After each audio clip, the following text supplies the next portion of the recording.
Today, we are fortunate to welcome an innovative, trailblazing change maker who continues to expand pathways for inclusion. Check out this video showcasing her level of innovation. When was it decided exactly that one face fits all? That everyone looks the same, even when they don't? Emoticons shouldn't look like the person actually typing them? Well, if you're tired of having someone else's face speak for you, iDiversicons gives you a brand new set of emoticons that reflect how you really feel. choose from a wide range of different faces. Everything from African American and Asian To Latino, Hispanic, Indian, Caucasian, and biracial, with more on the way. Plus, every set of iDiversicons comes with an equally wide range of expressions and images to go with it. Including lots of new ones that may actually surprise you. Now with iDiversicons, your emoticons will finally have some honest-to-goodness emotion behind them. Because when you're telling someone what's going on inside of that unique head of yours, you should be able to show them just how unique it happens to be.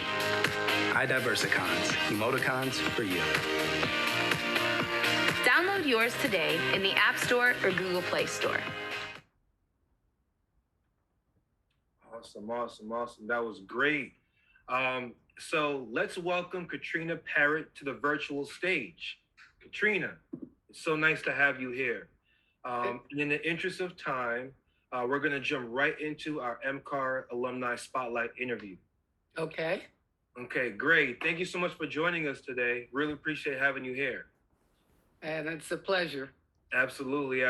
So earlier today, Dr. Ah mentioned how everyone's AU story is different, similar to the varying degree of ebbs and flows in life, but the compilation of those unique stories lend to the fabric and future progress of our institution. So what is your AU story, and how has being an Eagle, particularly an Ebony Eagle, contributed to your engagement and support of our future Eagles? Okay. Thank you so much, Gordon. I'm looking forward to sharing my story. As a kid, I never dreamt that one day we'd be breaking down racial barriers with emoji. In fact, as one of 8 African-American siblings raised by a single mom, I wasn't even expected to go to college. But after defying the odds, graduating from American University and becoming a cross-functional leader in aerospace industry, I had a classic aha moment. My daughter, Katie, she was a public health pre-med student at UT at the time. She came home one weekend from school and she says, wouldn't it be nice to be able to send an emoji to my friends that look like me? And my first question was, what's an emoji? So that introductory video that you just saw, that was my daughter, Katie Parrott. And at the time, that was her friend, Patrick. I believe they were sending emoji to each other because in December of last year, they became married. So that's what that video is about. And we started our emoji experience in the App Store about 8 years ago. So I'll stop there and then I'll start talking about my experience at AU. Go ahead. No, please continue.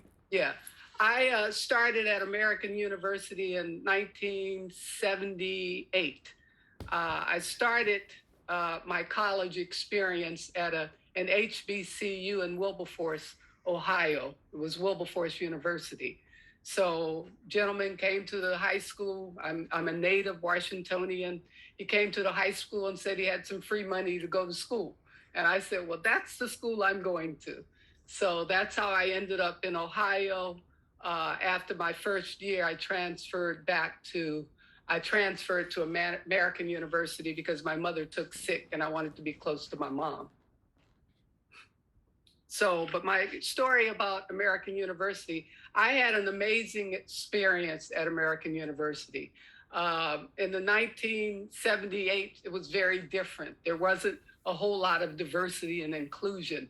And in fact, I'll never forget when I went to my first class, I think I was the only person there that looked like me. So I felt a little bit uncomfortable because I'd never been in an environment other than in a Black school, like Anacostia and some of the schools that I went to prior to that. But what I recognized very early on is it's not about the color of your skin, It's about how much time and effort you put into getting the results that you desire. So I had to study and I had to put the time and effort to get the results. One experience I would like to share is in my sophomore year at American University, I lost my mother to cancer.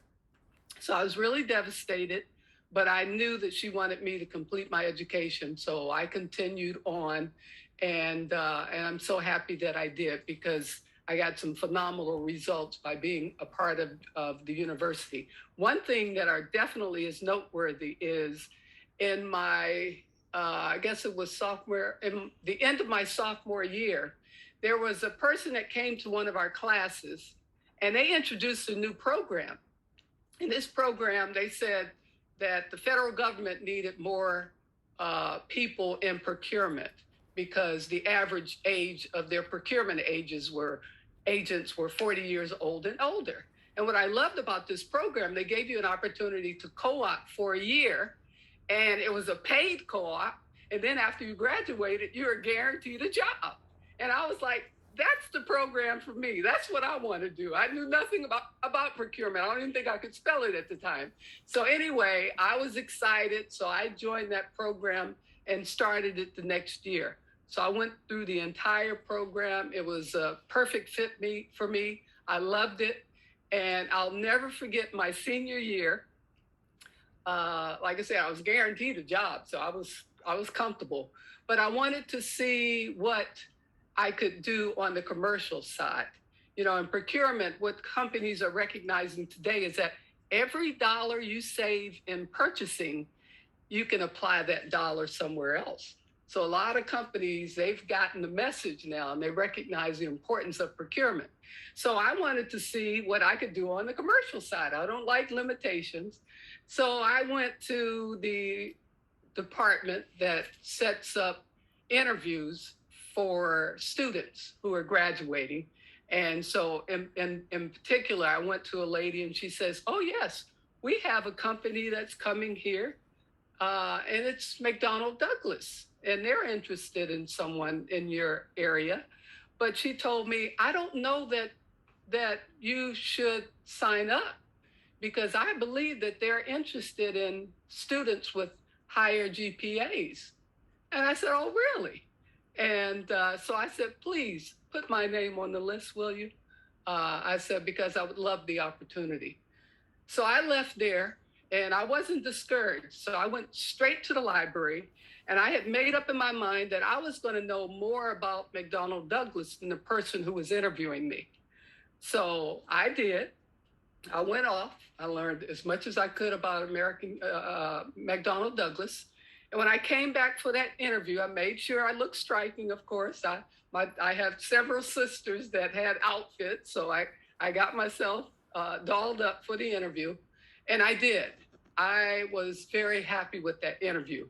I had more questions for him than he had for me. And I left there. I was so satisfied. I actually cared not whether or not I had gotten a job because I already had a job lined up for the federal government. So I walked away and I felt good and I just let it die.